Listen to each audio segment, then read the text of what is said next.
नमस्कार, स्वागत है। आप देख रहे हैं BSTV डिजिटल। मैं Yogesh Rath. UCC uniform civil code यानी समान नागरिक संहिता एक ऐसा कानून है जो सभी धर्मों, जातियों और समुदायों के लिए शादी, तलाक, संपत्ति के उत्तराधिकार और बच्चों को गोद लेने जैसे मामलों में एक समान नियम तय करता है। इसका मुख्य उद्देश्य देश के सभी नागरिकों के लिए एक समान व्यक्तिगत कानून स्थापित करना है। समान नागरिक संहिता का उल्लेख भारतीय संविधान के खंड 4 के सेक्शन 44 में मिलता है। संविधान के खंड 4 में कल्याणकारी राज्य की स्थापना और न्याय संगत व्यवस्था के लिए नीति निर्देशक तत्वों यानी जिनको हम कहते हैं directive principles of state policy DPSP जोड़े गए हैं। अनुच्छेद 36 से 51 तक सभी वो नीति निर्देशक तत्व यानी DPSP हैं जिन्हें राज्य के द्वारा नीति या कानून बनाते वक्त ध्यान में रखना चाहिए। ये मूलाधिकारों की तरह जो है राज्य पर कानूनी तौर पर बाध्यकारी नहीं है यानी नॉन जस्टिसिएबल ये हैं। इन्हीं में सेक्शन 44 में समान नागरिक संहिता यानी यूनिफॉर्म सिविल कोड के बारे में कहा गया है कि राज्य पूरे देश के सभी नागरिकों के लिए समान नागरिक नियम बनाने का प्रयास करेगा। लेकिन यूसीसी को राष्ट्रीय स्तर पर लागू करने के लिए व्यापक राजनीतिक सहमति का अभाव है। ऐसे में देशव्यापी विरोध से बचने के लिए यूसीसी राज्य के स्तर पर लागू किया जा रहा है। पहले जान लेते हैं इस वक्त यूसीसी कहां लागू है। चूंकि विवाह, तलाक, गोद लेना और विरासत संबंधी विषय समवर्ती सूची यानी कि कंकरेंट लिस्ट में शामिल है, ऐसे में राज्यों के द्वारा प्रदेश के स्तर पर कानून बनाने में कोई संवैधानिक रोक नहीं है। इसलिए बीजेपी शासित राज्यों में यूसीसी लागू करने की पहल की गई है। आपको बता दें, गोवा में यूसीसी बहुत पहले से लागू है। पुर्तगालियों के औपनिवेशिक शासन के दौरान 1867 में यूसीसी बनाया गया था और 1870 से लागू किया गया था। 1961 में गोवा को पुर्तगाली शासन से स्वतंत्र कराया गया। 1962 में समान नागरिक संहिता को गोवा दमन दीव प्रशासन धारा 1962 के तहत निरंतरित कर दिया गया। लेकिन बीजेपी शासित प्रदेशों उत्तराखंड, गुजरात, असम और मध्य प्रदेश में यूनिफॉर्म सिविल कोड पिछले 2 सालों में लागू किया गया है। छत्तीसगढ़ की बात करें तो छत्तीसगढ़ सरकार ने जस्टिस रंजना प्रकाश देसाई की अध्यक्षता में गठित कमेटी को अपनी सिफारिशें सौंपने को इस बारे में कहा है। वो उत्तराखंड में भी यूसीसी कमेटी की अगुवाई कर चुकी है। साथ ही परिसीमन आयोग की भी वो अध्यक्ष है। अब पश्चिम बंगाल में भी यूनिफॉर्म सिविल कोड लागू करने की तैयारियां तेज हो गई है। अब बात करते हैं यूसीसी क्यों बना राष्ट्रीय मुद्दा। जी हां, भारतीय जनता पार्टी सभी कथित तुष्टीकरण नीतियों और कानूनों में बदलाव कर रही है या नए कानून बना रही है। 3 तलाक का मामला भी उसमें से एक था। उत्तराखंड शायरा बानो को 2017 में उनके शौहर ने स्पीड पोस्ट से लेटर भेजकर, खत भेजकर 3 तलाक दे दिया था। सुप्रीम कोर्ट में सुनवाई के बाद 22 अगस्त 2017 को 5 जजों की पीठ ने 3-2 के बहुमत से 3 तलाक की प्रथा को असंवैधानिक और अवैध घोषित कर दिया था। अदालत ने अपने फैसले में महत्वपूर्ण बात यह कही थी कि 3 तलाक की प्रथा संविधान की धारा 14 के तहत जो समानता का अधिकार मिलता है उसके विरुद्ध है। साथ ही ये इस्लाम का अनिवार्य हिस्सा नहीं है। अदालत ने 2002 में भी शमीम आरा के मामले में 3 तलाक बोलकर तलाक मानने से इनकार कर दिया था। तब भी अदालत ने तलाक के लिए वाजिब वजह और सुलह की कोशिश पर जोर उस वक्त भी दिया था। ऐसे में यूनिफॉर्म सिविल कोड लागू करने की मांग बीजेपी लंबे वक्त से करती आ रही है। 1985 में शाहबानो मामले में सर्वोच्च अदालत यानी सुप्रीम कोर्ट ने अन्य धर्मों की महिलाओं की तरह ही मुस्लिम समाज की महिलाओं को गुजारा भत्ता देने का आदेश दिया था। लेकिन all India Muslim personal law board समेत कई मुस्लिम कट्टरपंथी नेताओं संगठनों के दबाव में तत्कालीन राजीव गांधी सरकार फैसले के खिलाफ विधेयक ले आई। फरवरी 1986 में मुस्लिम महिला तलाक पर अधिकारों का संरक्षण विधेयक संसद में लाया गया और बहुमत से ये पारित करवा लिया गया। इस बदलाव ने बहुत कुछ बदला। इस बदलाव ने कांग्रेस की धर्मनिरपेक्षता की नीति की धज्जियां उड़ा दी। महिलाओं की समानता या फिर जेंडर इक्वलिटी की कोशिशों को इससे बड़ा धक्का पहुंचा, ऐसा माना गया। इसके साथ ही हिंदू कट्टरपंथी ताकतों को भी विरोध करने के लिए खुला मैदान मिल गया। 40 साल पहले 2 सांसदों वाली बीजेपी आज 240 सांसदों के साथ 12 साल से देश की सत्ता पर काबिज है। समान नागरिक संहिता उसका प्रमुख एजेंडा है। अब राज्य स्तर पर यूसीसी लागू कर टेस्टिंग ग्राउंड एक तरह से तैयार किया जा रहा है। व्यवहारिक अड़चने आने पर उन्हें दुरुस्त कर राष्ट्रीय स्तर का कानून तैयार किया जाएगा, यह अंदाजा लगाया जा रहा है। अब अगर बात यूसीसी का विरोध क्यों हो रहा है इसकी करें तो सवाल यह है कि यूनिफॉर्म सिविल कोड लागू किए जाने का विरोध क्यों हो रहा है, इसे अल्पसंख्यक समुदाय के विरुद्ध क्यों माना जा रहा है। समझा जाता है कि मुस्लिम समाज इसे अपने मजहब में दखलंदाजी के तौर पर देख रहा है। वो निकाह, तलाक, विरासत को शरिया का हिस्सा मानते हैं। उन्हें लगता है कि भारतीय संविधान के द्वारा अनुच्छेद 25 में दिया गया धार्मिक स्वतंत्रता का अधिकार उनसे छीन लिया जाएगा। उनको अपनी अलहदा मजहबी जो पहचान है और तहजीब की जो पहचान है उसे खत्म होने का अंदेशा सता रहा है। वहीं all India Muslim personal law board जो है उसके समेत कई मुस्लिम संगठनों को बहुसंख्यकवाद के हावी होने का खतरा नजर इसमें आता है। उन्हें लगता है कि धीरे धीरे उन पर हिंदू रीति रिवाज, तौर तरीके और कानून लादे जाएंगे। अल्पसंख्यकों को देश में बहुलतावादी विविधता, जिसे हम प्लूरलिज्म इंग्लिश में कहते हैं, उसके खत्म होने का डर है। उनका मानना है कि सभी धर्मों, विश्वासों और समुदाय के अलग अलग पारिवारिक कानून हैं। उनको एक ही सांचे में ढालना सही नहीं है। लेकिन तरक्की पसंद मुसलमान यूसीसी को अलग नजरिए से देखते हैं। इस वर्ग ने 3 तलाक या फिर तलाक बिद्दत को गैरकानूनी करार दिए जाने का भी खुलकर समर्थन किया था। लैंगिक समानता यानी जेंडर समानता न होने के कारण मुस्लिम महिलाओं को बहुविवाह और निकाह हलाला जैसी अमानवीय रस्मों से गुजरना पड़ता है और विरासत का हक भी उनका मारा जाता है। और आइए अब जानते हैं कि बीजेपी शासित राज्यों में इसकी पहल के बारे में क्या कुछ हो रहा है। उत्तराखंड की पहल के बाद समान नागरिक संहिता कानून एक तरह से जमीन पर उतरा है। वहां 26 जनवरी 2025 को प्रदेश में यूसीसी लागू किया गया। साल भर बाद अमल को और कारगर बनाने के लिए एक संशोधन अध्यादेश भी जारी इसमें किया गया। उसके बाद 24 मार्च 2026 को गुजरात विधानसभा में भी यूसीसी कानून ध्वनिमत से पारित हो गया। असम में 27 मई 2026 को और मध्य प्रदेश में भी हाल ही में 21 जुलाई को समान नागरिकता संहिता जो है वो लागू कर दी गई। लेकिन क्या है ये समान नागरिक संहिता, ये सवाल भी उठता है। अहम बात यह है कि यूनिफॉर्म सिविल कोड में ऐसा क्या है जिससे लेकर हंगामा बरपा है। दरअसल सभी राज्यों के अलग अलग कानून बुनियादी तौर पर एक जैसे ही हैं। उत्तराखंड में लागू किए गए जो कानून है उसी कानून को एक तरह से बीजेपी शासित राज्यों में आधार बनाया जा रहा है। और इस कानून में है क्या? इन सभी में पुरुषों के लिए विवाह की न्यूनतम आयु 21 और महिलाओं के लिए 18 वर्ष तय की गई है। बहुविवाह जो है प्रथा, उस पर सिर्फ ना रोक लगाई गई है बल्कि अपराध की श्रेणी में उसको शुमार किया गया है। निकाह हलाला जैसी कुप्रथाओं को अवैध और दंडनीय बना दिया गया है। तलाक सिर्फ अदालत के जरिए तय किया जा सकता है। यूसीसी में लिव इन रिलेशनशिप को भी कानूनी मान्यता और सुरक्षा देने के लिहाज से 1 महीने के भीतर इसके पंजीकरण को एक तरह से अनिवार्य बना दिया गया है। इसके अलावा लिव इन रिश्तों में अगर पार्टनर महिला को छोड़ देता है तो उसे गुजारा भत्ता मांगने का पूरा अधिकार है। और लिव इन के लिए क्या है? लिव इन रिश्तों से पैदा हुई संतान को वैध माना जाएगा और उसे विवाह संबंध से जन्मे बच्चे की तरह ही देखा जाएगा, उसे समान अधिकार मिलेंगे। बेटियों को भी बेटों के बराबर पैतृक संपत्ति में अधिकार दिया गया है।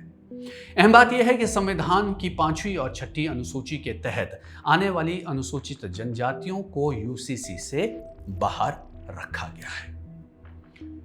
वहीं इन चारों राज्यों में यूसीसी में थोड़ा बहुत फर्क भी है, वो भी हम आपको बताते हैं। बहुविवाह पर गुजरात और असम में 7 साल की कैद का प्रावधान है तो एमपी में सख्त सजा का प्रावधान है, लेकिन उत्तराखंड में सिविल अपराध है। वहीं लिव इन रिश्तों को भी यूनिफॉर्म सिविल कोड में जैसा कि हमने बताया जोड़ा गया है। इसके लिए उत्तराखंड में रजिस्ट्रेशन नहीं करवाने पर जो सजा का प्रावधान है वो 3 महीने की सजा है या फिर 10,000 रुपए का जुर्माना लगाया जाएगा। वहीं मध्य प्रदेश में तो विवाहित पुरुष के लिव इन में रहने पर 5 साल की जेल का सबसे अनूठा और सख्त प्रावधान है। वहीं विवाह और तलाक का रजिस्ट्रेशन अनिवार्य कर दिया गया है। एक और दिलचस्प बदलाव इसमें किया गया है, चचेरे ममेरे भाई बहनों के विवाह पर प्रतिबंध लगाया गया है। वहीं अगर असम की बात करें तो असम में लिव इन और विवाह संबंधी कानून में बाल विवाह को भी संज्ञेय अपराध माना गया है।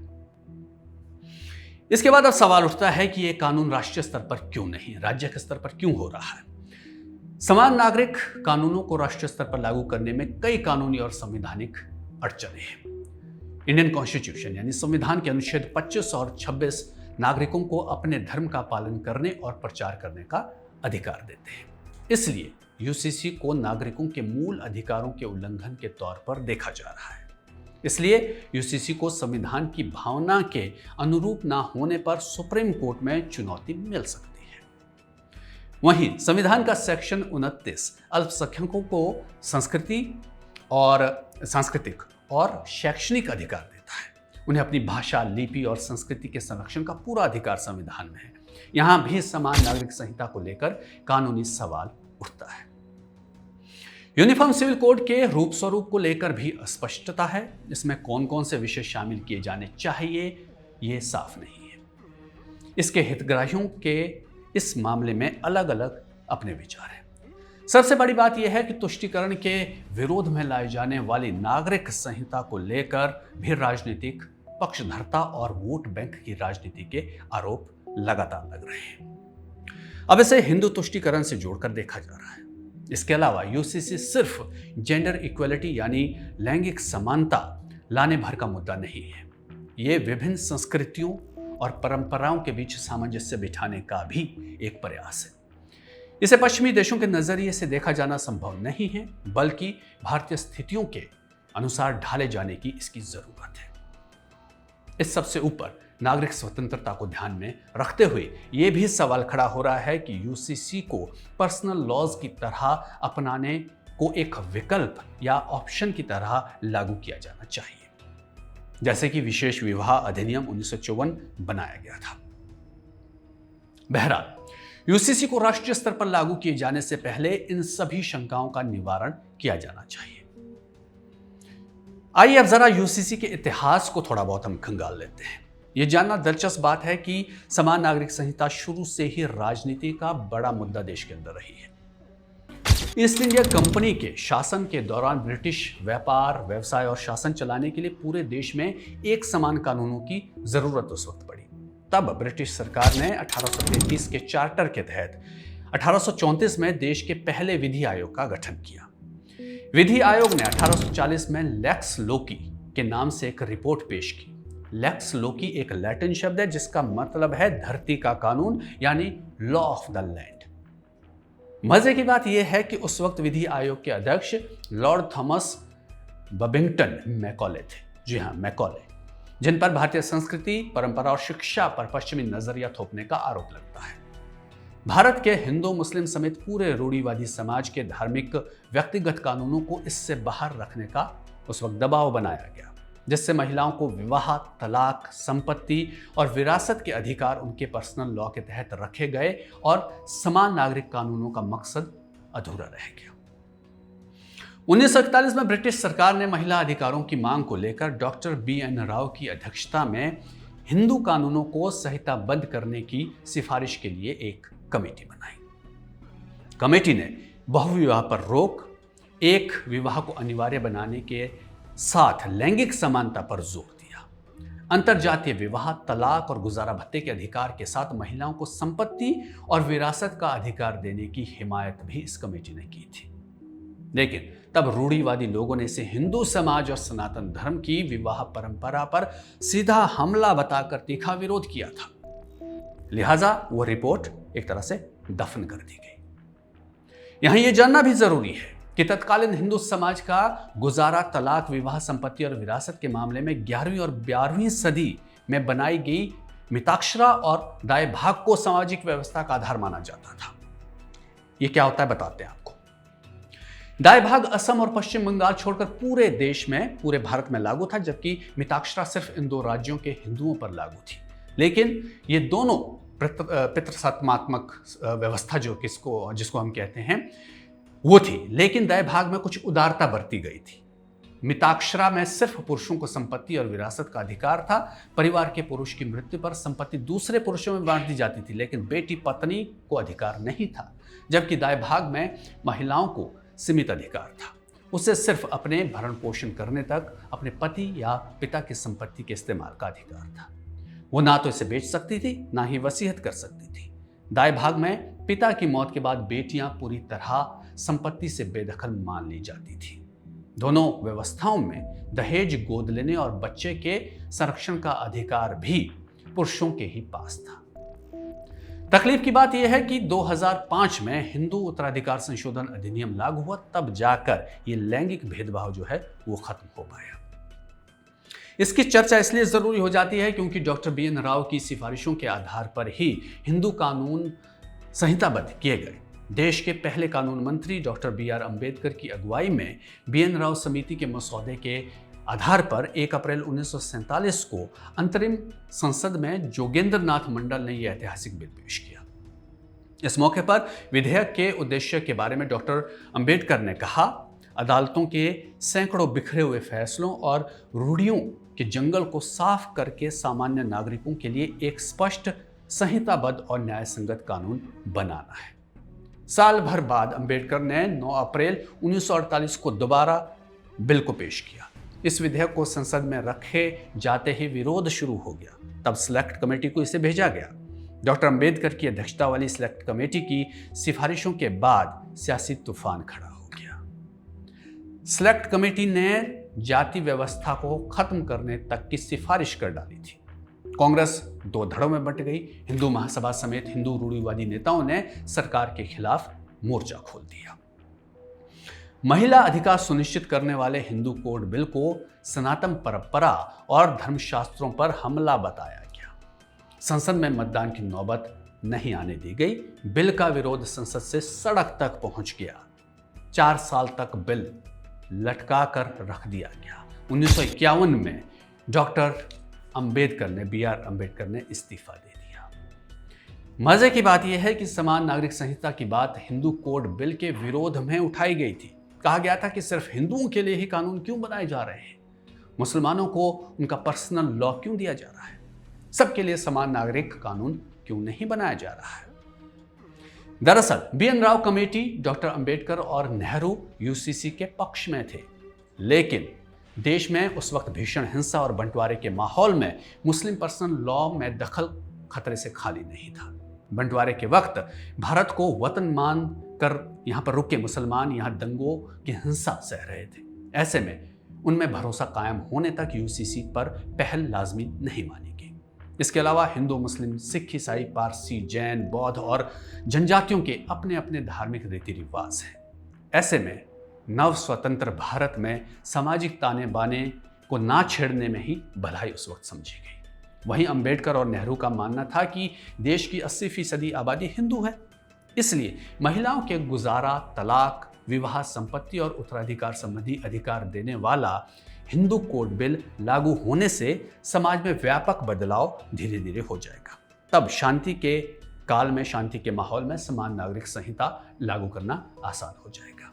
लेकिन समान नागरिक संहिता को समानता के सिद्धांत के रूप में स्वीकार कर लिया गया।